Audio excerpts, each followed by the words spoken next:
Good morning. It is Tuesday, October the 29th, and this is The Drill.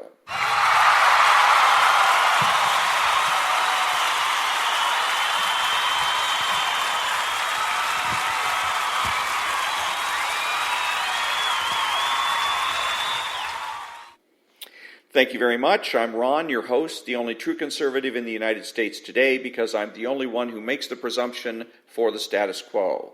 I'm not a professional. I'm not a professor, lawyer, or doctor. I am one of the butchers, bakers, and candlestick makers. I'm a baby boomer and a registered independent. And today I'm going to explain pop culture and the myth of animal reasoning, cover the fires in Southern California and why the utilities are not to blame, and I'm going to give Rush Limbaugh his due, all when I come back.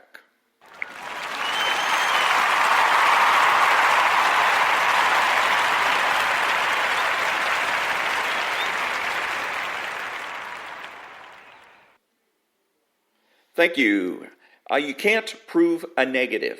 This is one of the laws of metaphysics. However, the left tries to trick conservatives into doing just that.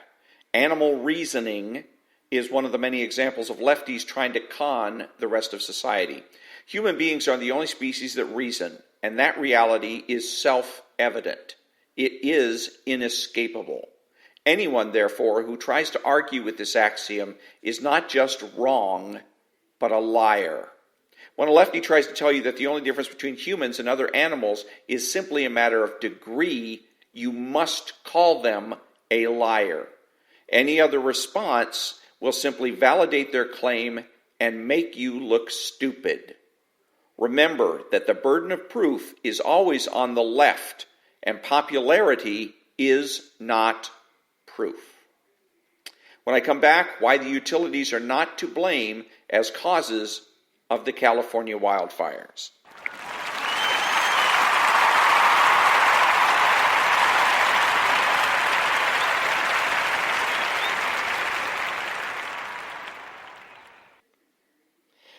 Welcome back.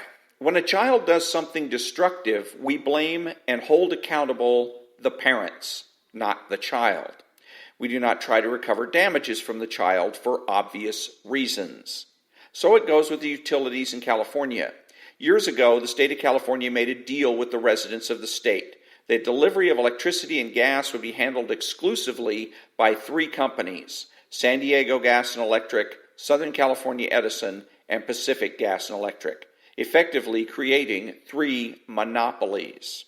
In exchange for granting these monopolies, the big three agreed to be regulated by the state. The utilities to this day can do nothing without the permission of a regulatory board known as the California Public Utilities Commission. At last count, over 1,500 wildfires have been ignited by electric lines. Many people have and continue to blame the utilities for the fires and subsequent damage and loss of life. This is wrong. The blame lies with the state. The CPUC is supposed to keep us safe from the rapacious tendencies of the monopoly holders. The CPUC has failed, not once, but over and over again. We pay tax money to the state to regulate and protect us from harm. The utilities should be held blameless because they are the child in this scenario. The state is the parent. It is the state, therefore, that should be compensating us for our losses.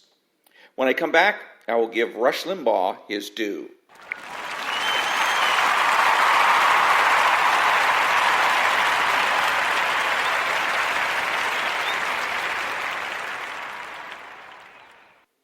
Thanks. Welcome back. I often criticize Rush Limbaugh, and one of my most frequent criticisms is that he spends so little time remarking on the accomplishments and achievements of conservatives.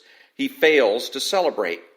Yesterday, Mr. Limbaugh spent a good hour or so lauding the recent accomplishment of President Trump. At the order of the president, special forces hunted down and destroyed the leader of ISIS. Rush Limbaugh spent plenty of time celebrating the achievement. And good for you, Mr. Limbaugh. I hope this trend will continue. Back in a minute.